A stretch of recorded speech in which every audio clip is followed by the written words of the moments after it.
Welcome to Healthy Living, Healthy Planet Radio, sponsored by EarthX, the world's largest environmental experience, and also sponsored by Natural Awakenings magazine. Live your healthiest life on a healthier planet. Now, here's your host, Bernice Butler. Welcome to Healthy Living, Healthy Planet Radio today. We are now towards the middle or the last third of our fourth season, and we remain just as excited as ever to continue to help you explore and understand that unbreakable relationship between your health and the health of the planet. Here we look at the hottest topics related to our environment and its sustainability and how they affect your health and wellness. Here, issues like climate change, plastic pollution, extreme weather events, and others will meet up with everyday impacts like allergies and asthma, digestive issues and gut health, cancers, lung, heart issues, and more. So listen in today as we interview experts for today's show, starting our May series on cities, built environment, and infrastructure. And today we're going to focus it in on healthy cities and healthy people, the intersection with the built environment, and the effects on the natural environment, that is wildlife and climate change. So the built environment actually encompasses all the human-made physical spaces that surround us, defining the places where we live, where we work, and where we play.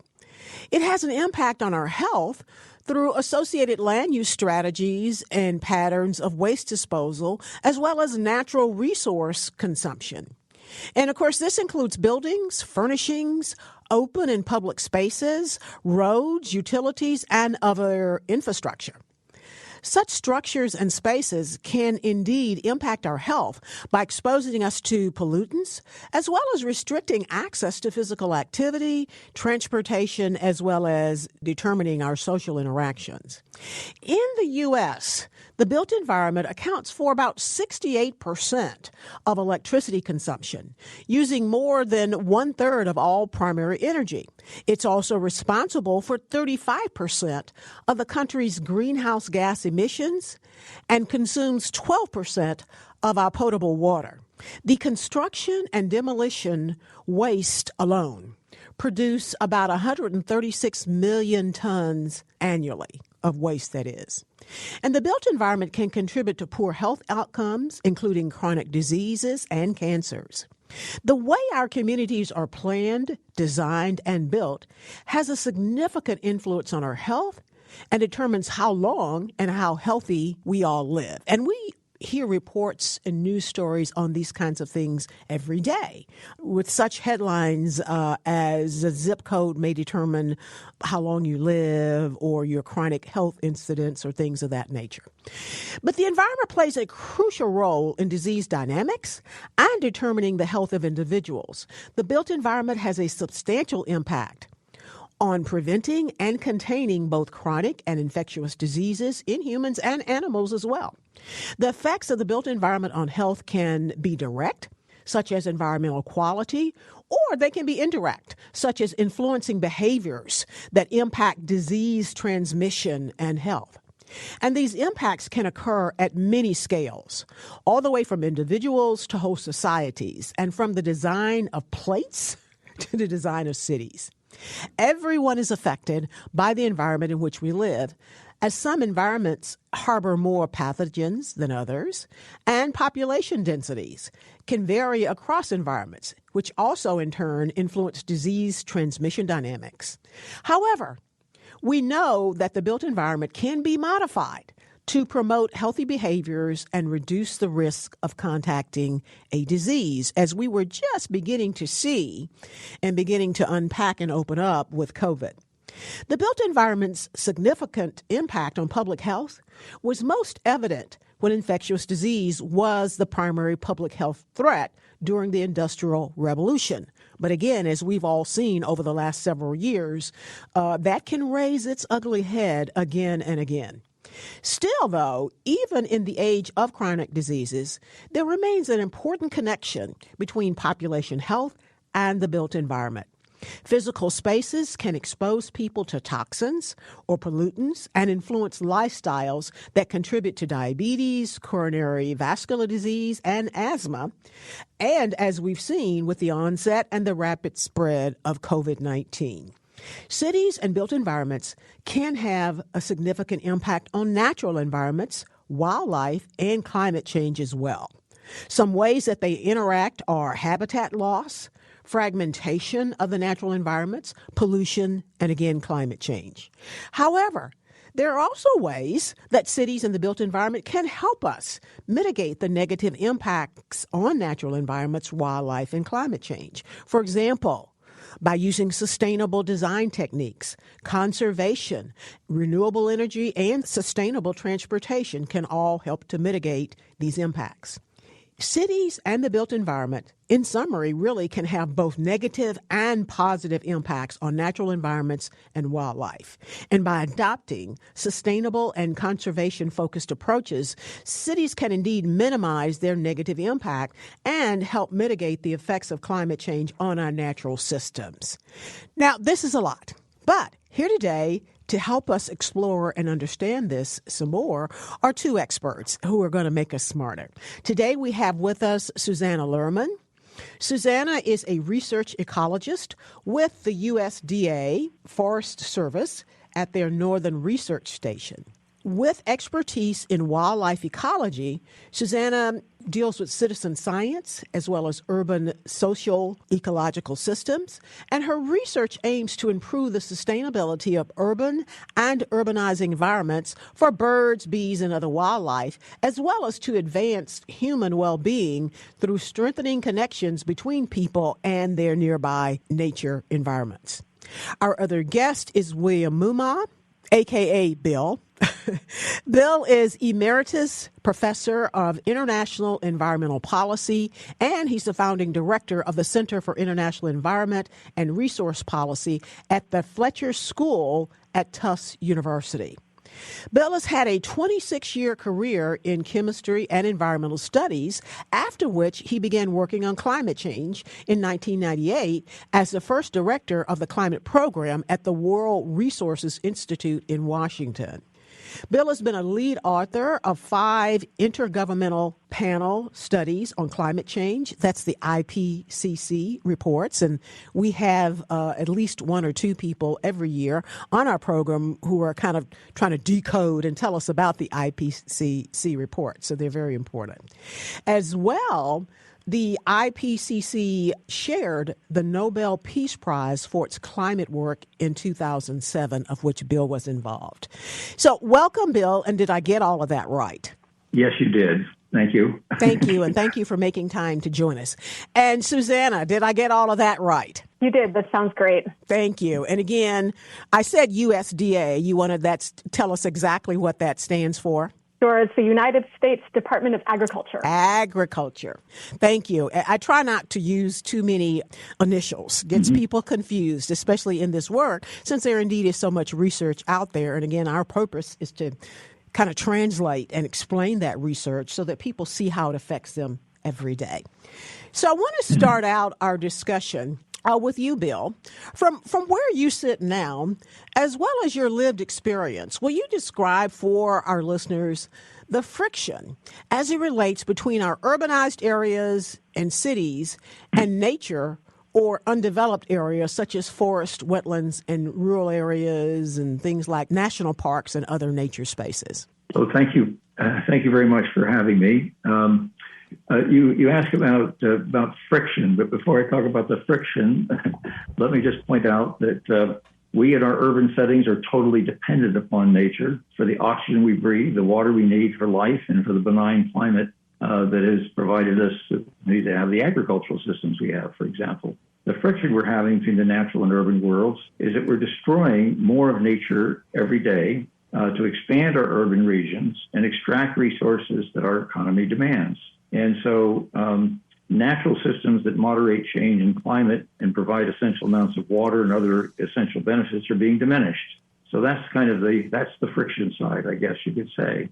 Certainly we could be doing what we do much better, And I'm sure some of the work that Susannah does is focused on doing exactly that. If I could just say something specific about forests, forests depend upon millions of diverse plant and animal species, and they provide many of the services that we take for granted. One analysis found that the economic value we receive from nature's goods and services exceeds the economic value of the entire global economy. If we had to pay for all those things, we'd have to have an economy that's more than twice as big as it is now. And that would also probably cause so much more damage that we'd have to, the cleanup would add even more to that problem. One of the things that is really quite astounding, and having someone here from the Forest Service can verify this, forests and plants convert carbon dioxide in the air into wood through photosynthesis and release oxygen. This is really remarkable. Wood is made from a small proportion of the atmosphere and water, with energy provided by the sun. That's just a remarkable feat that human beings have never been able to replicate. And, I'm glad you brought that point because that's something none of us really think about. But that is at the very essence. And I'm glad it's a good point to start or place to start this conversation. But we're going to go to break now, and we'll be right back on the other side to talk more about these very small but yet remarkable and absolutely required things that go on. Thank you. We'll be right back on the other side with Bill Moomaw and Susannah Lerman.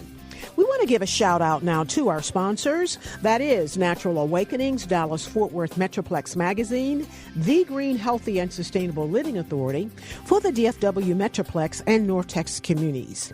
Print issues of Natural Awakenings can be found in all H-E-B stores, Central Markets, Natural Grocers, Sunflower Shops, and many, many other locations, as well as available free for download online at nadallas.com. Check them out.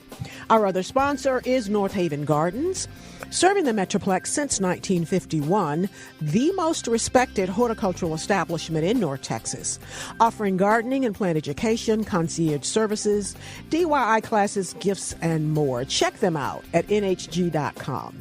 Our other sponsor is Lynn Dental Care, serving the Metroplex for over 38 years with a holistic approach, non-mercury, looking at the whole body.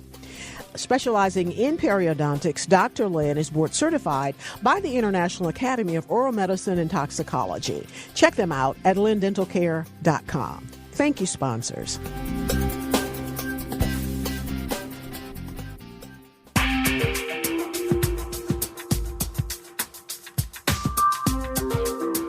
Welcome back to Healthy Living, Healthy Planet Radio. To today's show on cities, built environment, and infrastructure.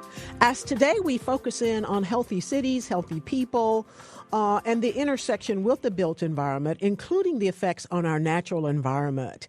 And today we have back with us William Moomaw, who is at the Fletcher School at Tufts University, and Susannah Lerman with the U.S. Department of Agriculture, their Forest Service Northern Research Station.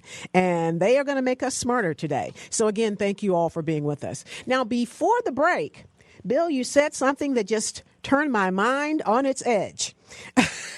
And perhaps other people. It's a small thing. It's something we can all figure out. But I venture to say 99.9% of us never think about. And that was, you told us about how wood was made. And wood is something that all of us perceive that we absolutely must have in this life, right?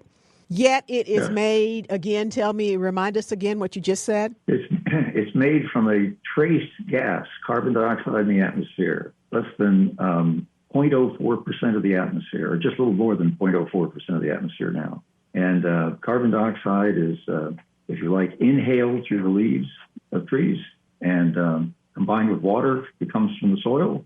And the presence of sunlight and chlorophyll makes wood.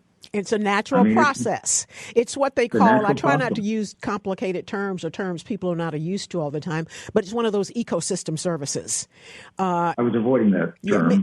I avoid it too, but this is a good time to use it because it gives a good example of what they are. And that is that the ecosystem, the world, Earth, is making services for us people to use. And in this case, the service is wood. And again, Yes. I think all of us perceive we could not do without wood. You could replace some things that are made of wood with plastic, but then we all know about plastic pollution. We do a whole month of shows on plastic pollution. So these trees and these that live in these forests that we are cutting down to build houses provide the wood we have to build the houses. Right.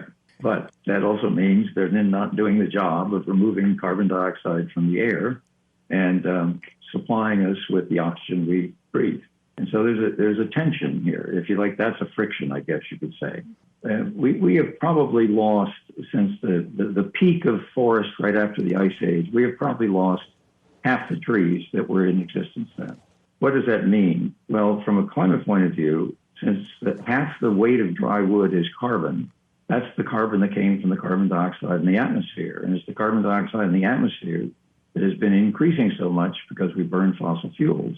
And that has been heating up the planet and changing the entire dynamics of the atmosphere, like the jet stream, and beginning to show up as extra warming in the ocean. Just a very terrifying report came out this past week about the oceans over, the spike that is occurring in ocean temperatures. So we want to get rid of as much carbon dioxide as possible. And so a challenge that I think we have, and I'm anxious to hear about Susannah's view of this, is how do we, since forests are an essential part of the operational system of the planet. By that I mean it determines the climate, it determines the amount of oxygen, it determines weather patterns, and has been moderating that for, I suppose, 300 million years since they invented trees. I think that's about when they got invented, doesn't it, Susannah? How do we keep enough of them doing that job while still supplying some reasonable amount of forest products? And which forest products? The ones that are long-lasting are the ones we'd like to do most of. We also do short-lived forest products like paper. And one of the things that always strikes me is not maybe so good. We're going to get rid of plastic straws. We're going to replace them with paper straws. Well, wait a minute. We've got to think about this a little more carefully. It is. It's friction and it's tension. But like I said, it just seems to me there should be a bigger, better word. Thank you, though, for that explanation, Bill. Now, Susannah, I want to move to you from where you sit. And your experience and research. Will you tell us how you see this intersection and friction between our urbanized areas and cities and nature or undeveloped areas such as the forests, wetlands, and rural areas and natural parks and other nature spaces? How does it look from where you sit, Susannah?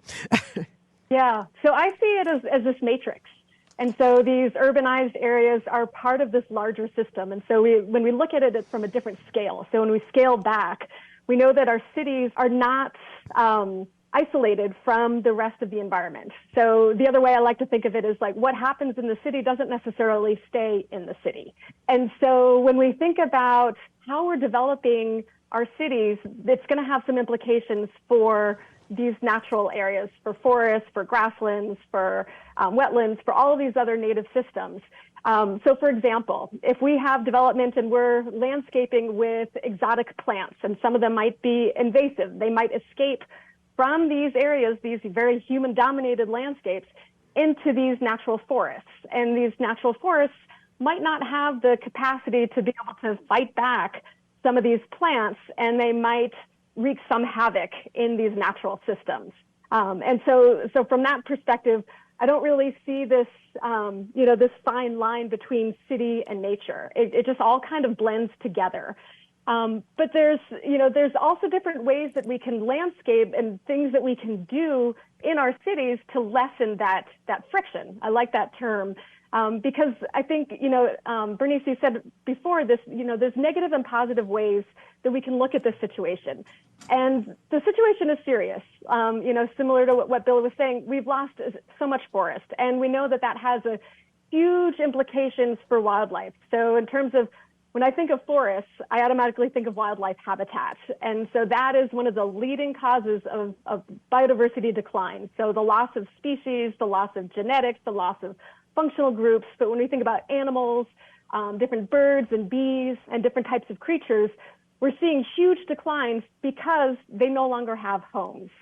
And so when we think about, well, what can we do? And, thinking about something that Bill had said, how can we start kind of replacing what we've already lost? And so one of the things that I really focus in on my research is looking at residential landscapes, looking at yards, and the potential that yards have for replanting the forest that we've lost. And so when we think about in terms of their scale, so we have some research that's coming out soon that's calculated the amount of land that is in residential yard development. And so we calculated as about 20% of the United States, of the lower 48. That's a lot of area, a lot of potential where we can figure out, and I look at these yards as plantable spaces, as potential habitat. And so when we think about that, in terms of the number of trees that we can plant in these spaces, the number of shrubs we can plant in these spaces, the amount of carbon we can store in these spaces is really extraordinary. And so really trying to think about the choices that we make in our yards, in these residential landscapes, that can really start making these positive benefits for wildlife and for people. Indeed. And I want to throw this question out to both of you all, and I'll start with Bill when I get the question out. How do we communicate and or show us ordinary people in their everyday lives why they should care about this? Well, I assume by now enough people have experienced enough extreme weather events to know that we're heading in a wrong direction. And unfortunately, we're supposed to be reducing our emissions from burning fossil fuels. One of the things about urban areas is, to pick up on what Susannah was saying, urban areas emit huge amounts of carbon dioxide. All the fuels we burn for heating our homes and all the vehicles that transit our cities and all the manufacturing energy is all releasing carbon dioxide. There's very little uptake of carbon dioxide in urbanized areas. So we have to continue to rely heavily on the natural world around it. And we need enough large intact areas to support by that I mean areas that are not crossed by power lines and roads and I'm just going to build my little cabin here in the woods and have a little dirt path going into it. I mean, all of that is taking away from the capacity of the natural world to function. Yeah, that's that. So, I think I mentioned it earlier. Fragmentation. Yeah, when you fragment. Yeah, and so it kind of breaks up, and it does not allow the normal natural things to happen because it's broken up. That's right. The other thing is we've had a notion we brought from Europe about sustainable forestry, which means it really means sustainable harvesting of lumber of timber. And what that's done is we've done it on all our land. So less than 5% of the forest in the lower 48 are more than 100 years old. And what I've been part of a group that's been doing a lot of analysis. And the surprising thing is, even though there are relatively few old growth forests left, they hold a disproportionate amount of the carbon. And they continue. We think, okay, this tree is 100 years old, it's going to die next year. No, these species have a life expectancy of 300, 400, 500 years. And they continue to accumulate carbon even in the latter part of those last 100 years. That is interesting. And Bill, we're going to go to break now, but we'll be right back on the other side, though, for you to continue telling us about how and why the oldest forest trees or the oldest trees in the forest are the ones that are sucking up and continue to help us sequester carbon.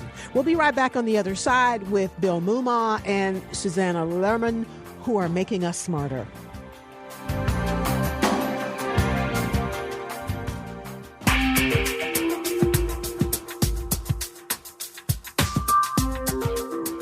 Welcome back to Healthy Living, Healthy Planet Radio. To today's show, the first of our May series on cities, built environment, and infrastructure. And we are focusing in today on healthy cities, healthy people, the intersection with the built environment, and the effects on our natural environment. And we are back with Susannah Lerman with the U.S. Department of Agriculture, with their Forest Service Northern Research Station, and with Bill Moomaw, who is at the Fletcher School at Tufts University. Thank you all for being with us again. And again, thank you for helping us to unpack all of this and for making us smarter. Now, again, right before the break, we were talking about why people should care about this. And Bill was again dazzling us with information about the old growth forest and how some of the oldest trees around continue to suck carbon out of the air for us. And so are you saying that the older trees sequester more carbon than the newer growth? Well, let's be straight. The term sequester is confusing because some people use it to mean remove and others use it just mean store. Okay. So I prefer saying removal and storage. Okay. And the important thing is not actually the removal rate, but it's the amount that's stored, because what's in the trees is not in the atmosphere. Got it. Right? I mean, that's hugely important. Mm-hmm. And so the more we have in the forest, it's like a bank, right? Your bank account. But this bank account keeps increasing for a very much longer time than we have thought of it, because we have not had very many older trees to measure. And as you may know, President Biden had this requested of the Forest Service to provide an inventory of the mature and old growth forests on federal lands. Mm-hmm. And they came up with a pretty big number. There's some of that's just in patches, but there's still, well, of course, in Alaska, the Tongass National Forest as a whole, that's really old growth forest. Mm-hmm. That's primary forest. And so the question is now, what are we going to do with that knowledge? Will some of it be set aside? And protected in some ways from development or harvesting? Part of it will be is to thin some of the areas. This is particularly applicable in California to reduce fire hazard. And so it's been a surprise to a lot of people in the last 5 years. All these studies have come out where people have been going out, and I have a colleague who's been measuring some big old trees that are now about 170 years old. He's been measuring for 30 years, and they've added a lot in that time. And the conventional wisdom was, well, they just stop growing and then they fall over and die and emit carbon dioxide. But that's not exactly how it works. Forests are dynamic systems. There are always trees dying and new trees being born. And you think, we used to talk about climax forests where things don't change, but I don't think anybody believes in that anymore, because there's so many dynamics that change things, including now climate change. Even if our sole goal were to have a forestry industry, climate change may make that impossible if we don't rein in climate change. So we've got to do everything we can, reduce our emissions, and find the forest areas that will take up the most carbon and have accumulated the most carbon and will continue to accumulate the most carbon. I guess that's the best way to put it. Indeed, but you said something that to me is a golden nugget in terms of communicating this to ordinary people in their everyday lives. And maybe we should develop a fancy marketing theme for it.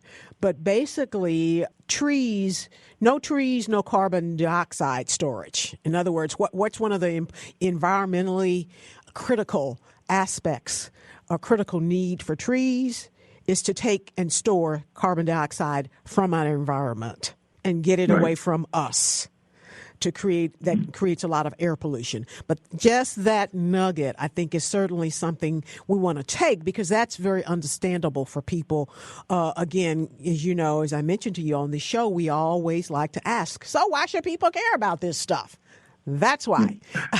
So I want to go to Susannah now, though, and then that question to you, too.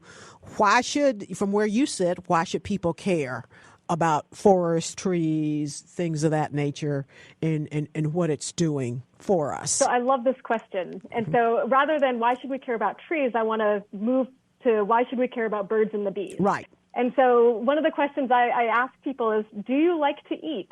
And most people say yes. And so if we like to eat, we need to thank bees. So bees are pollinating close to 90% of all of the plants on the planet.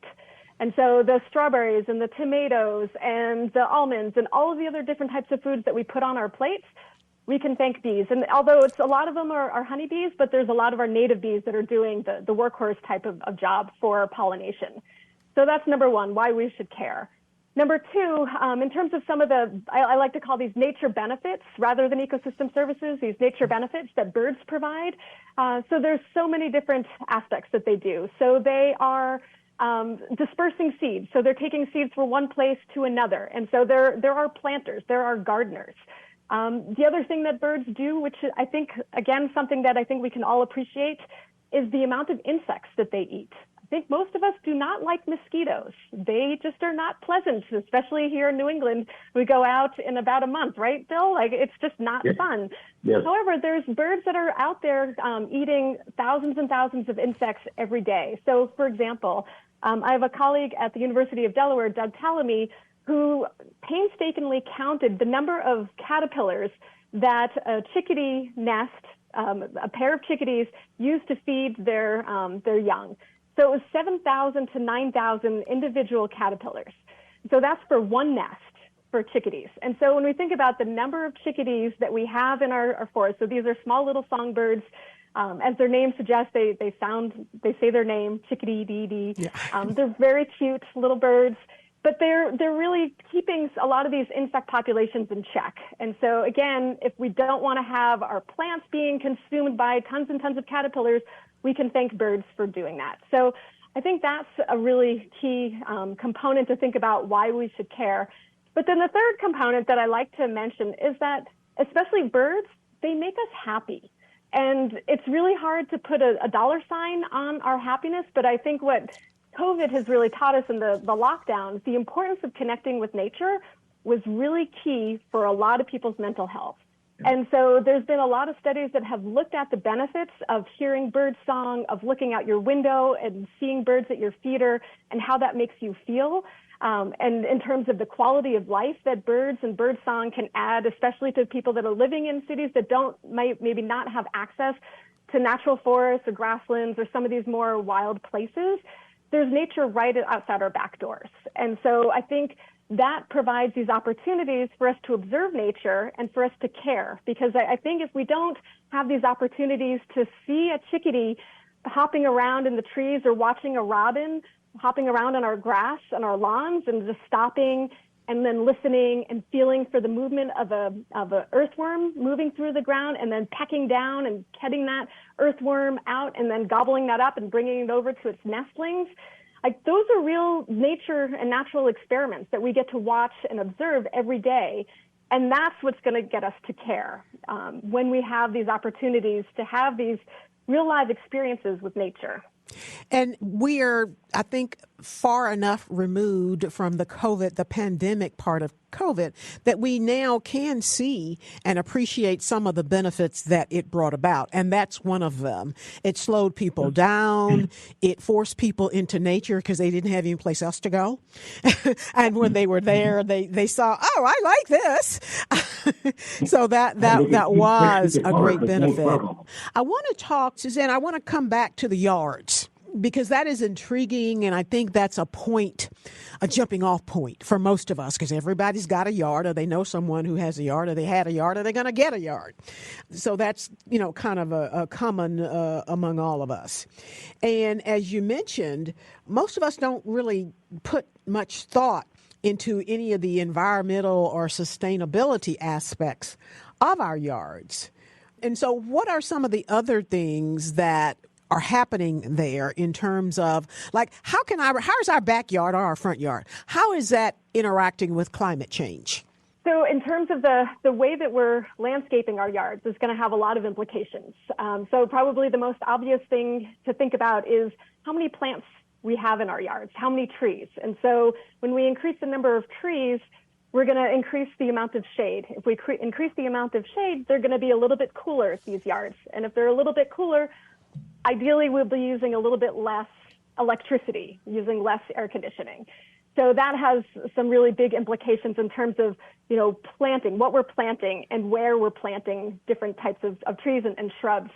But the other thing, though, that we're doing, so that's kind of at the, I like to think of these on these different time scales. So usually when we move into a house or a new development, we go and we're going to plant a whole bunch of new types of plants, trees and shrubs.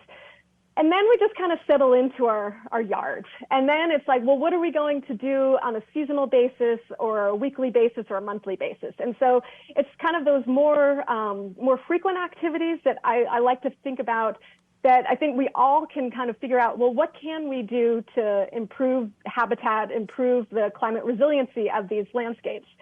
And so one of the studies that I'm most excited about, most proud of, was I did a study about 10 years now, 10 years ago. It was published in 2018, but looking at lawn mowing frequency. So this is something that everybody's doing. Everybody's going to be starting up their mower to start mowing their lawns, and they're going to mow it pretty frequently.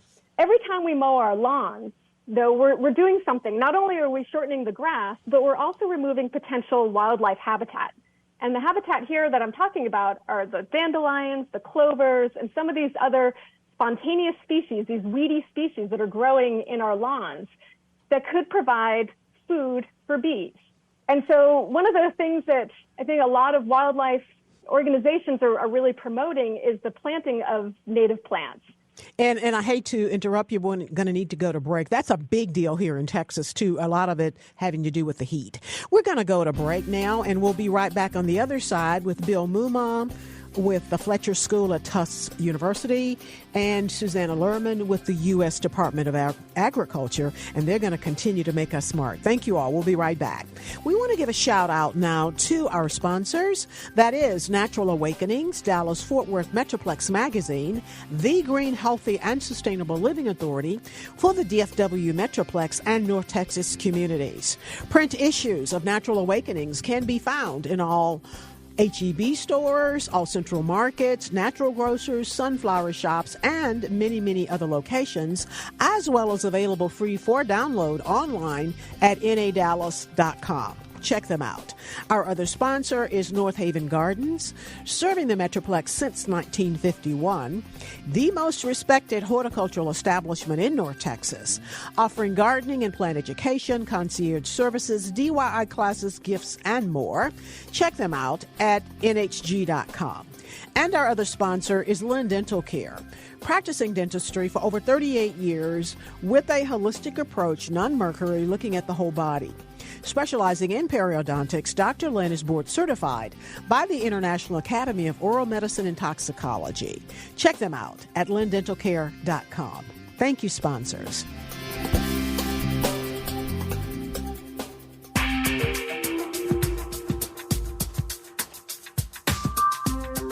Welcome back to Healthy Living, Healthy Planet Radio. To today's show on cities, built environment, and infrastructure, and we're focusing today on healthy cities, healthy people, the intersection with the built environment, and the effects on our natural environment. And we are back with Bill Moomaw with the Fletcher School of Tufts University and with Susannah Lerman with the U.S. Department of Agriculture. Thank you all again for helping us out and making time from your schedules to be with us. Now, before the break, Suzanne was telling us about the importance of backyards and some of the things that we could do. And I know we talk a lot about that in Texas is native plants. And again, a lot of that has to do with the heat, but I have to think that other areas have their particular reasoning for it as well. But Susannah, I wanted to ask you, though, what is the impact, I guess, of intentional conservation as well as wildlife sustainability on our health, and what trends are we seeing? Yeah, we conducted some research that looked at different ways that people are landscaping and compared them across 6 different cities across the United States, including Boston, Baltimore, Miami, Minneapolis, St. Paul, Phoenix, and Los Angeles. And we looked at yards that were managed for wildlife using the National Wildlife Federation certification program, and then comparing that with kind of a do-it-yourself type of management to fertilizer to some sort of water type of saving type of landscaping. And then we also looked at these natural areas, looking at forests and deserts and grasslands and prairies. And what we found was that the yards that were managed for wildlife, so this intentional conservation focus, tended to have more diversity, more similar to these wildlands that were replaced. And so kind of in other words, the way to look at it is that when we do have our yards, we have these opportunities and these choices that we make. And if we make these choices so that the yards sort of mimic the landscapes that have been replaced, then all is not lost. And so what we're finding is that that is a possible solution for trying to bring back biodiversity. And then in terms of going back to, well, why should we care? What we know is that the birds that we're finding in our backyards are birds that people like. So these are kind of some of these classic backyard species like American robins, these chickadees, cardinals. These are birds that are beloved by the American population. And so when we're starting to manage these yards so that we're inviting these species in, again, we're getting at that happiness component that I think, again, is really key to getting people to care. Because when you just look out your window and you see a bird or you see a bee or you see some sort of critter outside, for most of us, it brings us joy. And again, I think that is really key in terms of really trying to tackle some of these other really big issues that we're facing. Indeed. Let me ask you this. Is there any research or any idea or thoughts on pollution reduction or air pollution in your fairly immediate environment? In other words, how can what you got going on in your backyard or what you can do or put into your backyard, might that be able to have an effect on the air pollution at your house? Yeah, so think about in terms of lawn mowing and leaf blowing. I think those are kind of the two things when I think about yard management. So the less we do both of those, the less air pollution, the less carbon that we're emitting, the less noise pollution that we're emitting from these machines. So that all has an effect. So when we do less, not only are we having a healthier environment, but then we're also having more habitat for wildlife. And so when we leave the leaves, we're creating homes for a whole bunch of different insects, for bees, for caterpillars, for butterflies. A whole bunch of different species are going to be nesting in our soils, in the ground. When we leave those leaves and we have those insects, then we have food for birds. And so again, there's this whole system that we can create in these yards. And then when we have more trees, we have cleaner air, right, Bill? Yes, absolutely. And I think that's another golden nugget. Again, that golden nugget being something that is well communicated or can be well communicated for people to latch on to, that they can understand and with which they can be sensitized. And that is, we said, more trees, cleaner air, perhaps better allergy impact. Golden nugget. Thank you. Bill, I want to, and we've talked about it a little bit, but has there been any research or do we have any ideas about how and why specifically urbanized areas or cities can or may contribute to climate change? And walk us through that, connect the dots for people. Sure. I mean, in the way we live an intensely fossil fuel driven life. And everything that contains carbon, when it's burned, emits carbon dioxide. And carbon dioxide is the main heat trapping gas.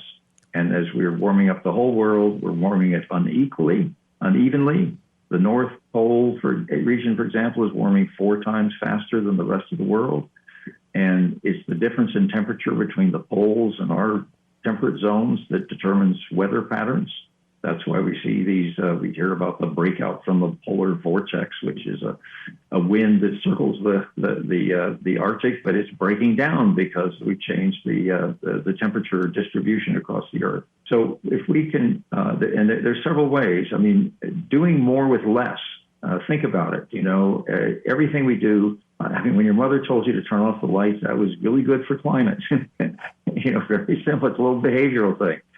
You use electrical appliances as little as you can for maximum benefit. Don't do wash loads when it's half full and dishwashers and all that kind of thing. The other thing is traveling. Automobiles are our greatest emitter of our vehicles, counting trucks as well, are our greatest emitters, and those are found most in urban areas. And with the traffic congestion we have, that stop-and-go driving is the worst for producing both air pollution and carbon dioxide. And then these planting urban trees is hugely important.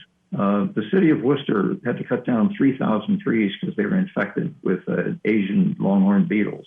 Somebody did the clever thing of looking at the amount of electricity used in those neighborhoods the summer before and the summer after, and corrected for temperature differences.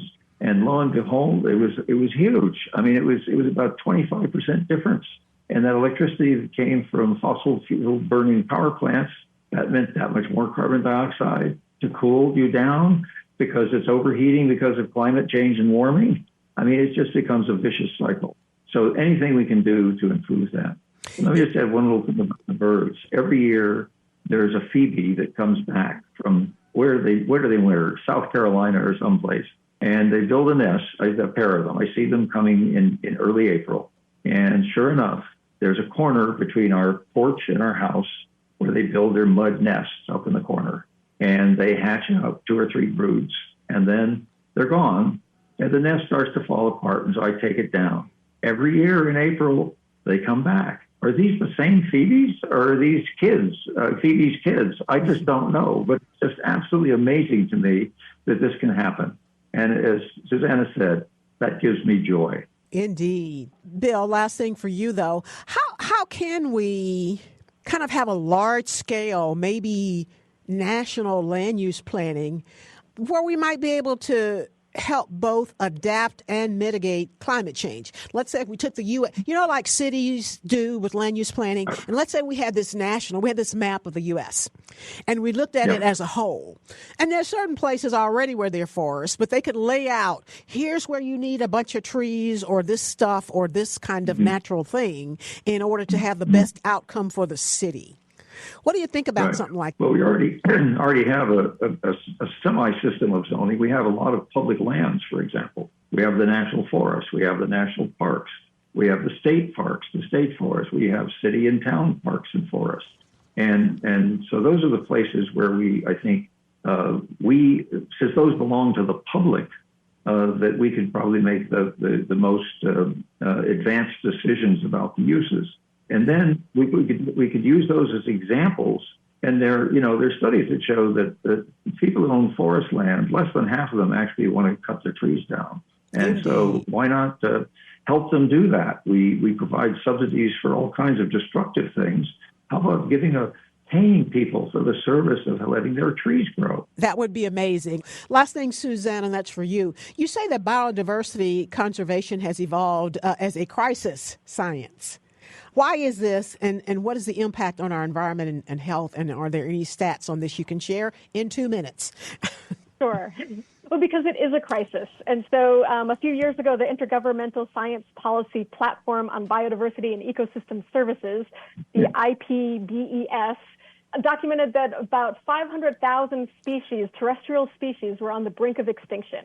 So that's about 5% of all species on the planet. So that's huge. And so when we think about getting people to care about biodiversity and making that link of why do we need biodiversity? Because we need trees, because we need bees, because we need birds, for all of these ecosystem functions that these species do, is really important. However, it's kind of like a Chicken Little, the sky is falling kind of message, which I don't think is very effective for a lot of people. And so what I try to do with my research is really try to flip the script and trying to come up with some of these feasible solutions that everybody can do, and recognizing that we can all make a difference, that we all have this agency to address this crisis, and that we don't have to feel helpless. Indeed, and thank both of you all. And from the standpoint, our purpose with Healthy Living, Healthy Planet Radio is to actually educate and inform them and show them these things, because we believe that if people understand the consequences, or they understand what's going on and how things are affecting them, then if they understand that, they will care, and that then will help to instigate the behavior that's needed. Thank you so much. We've been here today with Bill Moomaw with the Fletcher School at Tufts University, and Susannah Lerman with the U.S. Department of Agriculture. And they really have made us smarter and given us a lot of golden nuggets as it relates to that inevitable friction or tension on our built environment and our natural world. Thank you all so much. We really appreciate you being with us today. And thank you, listeners, for listening in today to Healthy Living, Healthy Planet Radio. The conversation starts here, but our goal is for it to continue in your home, in your social circles, in your workplaces, at the water cooler, and in the grocery checkout line, so that we can all work together to realize that healthy living is simply not possible without a healthy planet. Our culture is a result of a trillion tiny acts taken by billions of people every day like yourselves. And each of those tiny acts can seem insignificant, but all of them add up, one way or the other, to the change that we each live through. This is your host, Bernice Butler. Thank you for listening in today, and join us again next week for more on cities, built environment, and that intersection with our natural spaces. And you may listen to any of our past shows on podcast wherever you get yours. Thank you.